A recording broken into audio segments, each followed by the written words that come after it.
So nag-attempt sila at nagtagumpay sila na hanggang ngayon yung SMNI ay hindi pa rin nakakapag-broadcast sa Free TV. At yung mga kasamahan nila sa media na dating maingay, dating never again, pero ngayon kakampi na nila, gusto nilang mangyari yun sa atin ngayon. Na kung papayagan natin sila na sikilin tayo, busalan tayo, wala na tayong laban na maipapanalo kailanman. Kaya po kami fina-follow ng daan-daan libong mga Pilipino kasi pare-parehas po kami ng opinyon, pare-parehas po kami ng nararamdaman, pare-parehas po kami ng pinanggagalingan. Ngayon po, pinagsama-sama nyo kami, good luck sa inyo.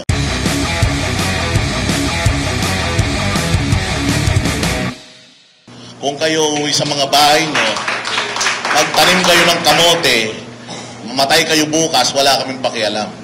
Pero kung kayo po ay nanligaw sa taong bayan, kayo po ay humingi ng boto, pinagkatiwalaan, at may mga budget na galing sa buwis ng taong bayan, hindi po kayo dapat mga balat sibuyas.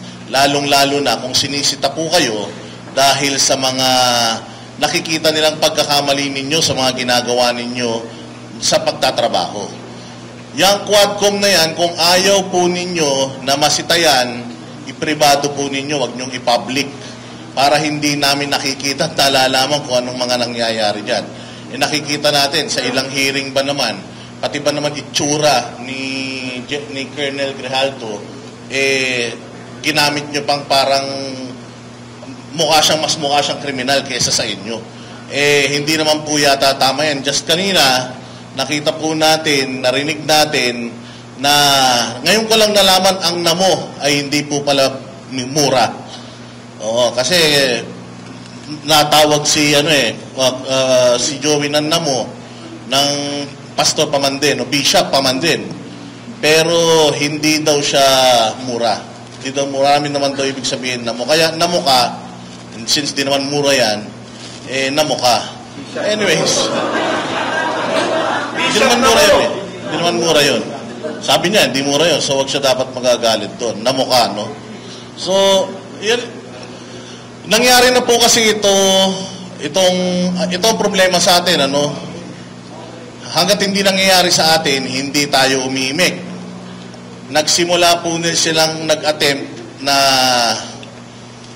sirain or yung ating karapatang pantao or karapatan sa malayang pagpapahayag ay kinitil simula nung nagtanong si Ka Eric sa Kongreso kung saan dinala or bakit napakalaki ng ng kanilang kung magkano ba yung inyong travel allowances and all. Dahil po doon nakulong si Doc Lorraine Badoy at saka si Ka Eric Celis at yung franchise po ng SMNI na-revoke.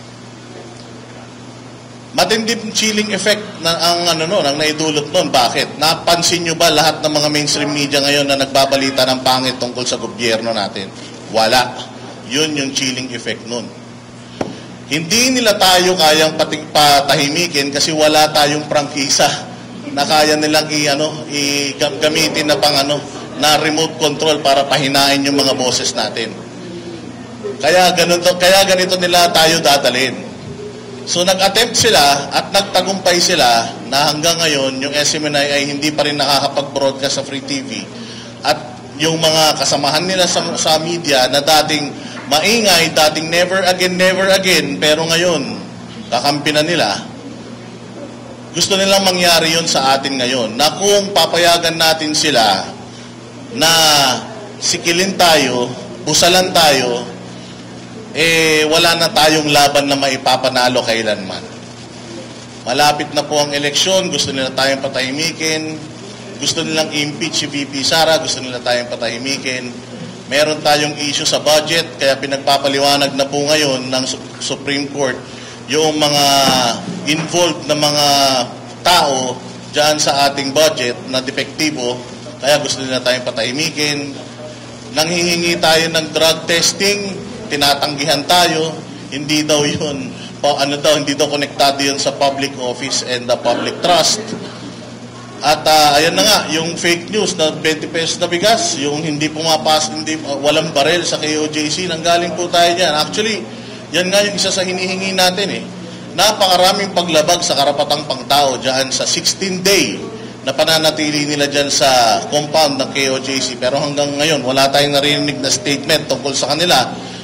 Pero ang sama-sama ng loob nila na namura sila ni Joey na isang taxpayer at isang citizen ng Pilipinas na nire-represent dapat nila. You're supposed to be the representative of the people. Kayo po dapat ang boses ng taong bayan sa Kamara. Dapat po nakikinig po kayo sa mga tao na nire-representa ninyo. Katulad ng sinabi ni Sir Mark, kaya po kami fina-follow ng daan-daan libong mga Pilipino kasi pare-parehas po kami ng opinyon, pare-parehas po kami ng nararamdaman, pare-parehas po kami ng pinanggagalingan. Ngayon po, pinagsama-sama nyo kami. Good luck sa inyo. Thank you very much.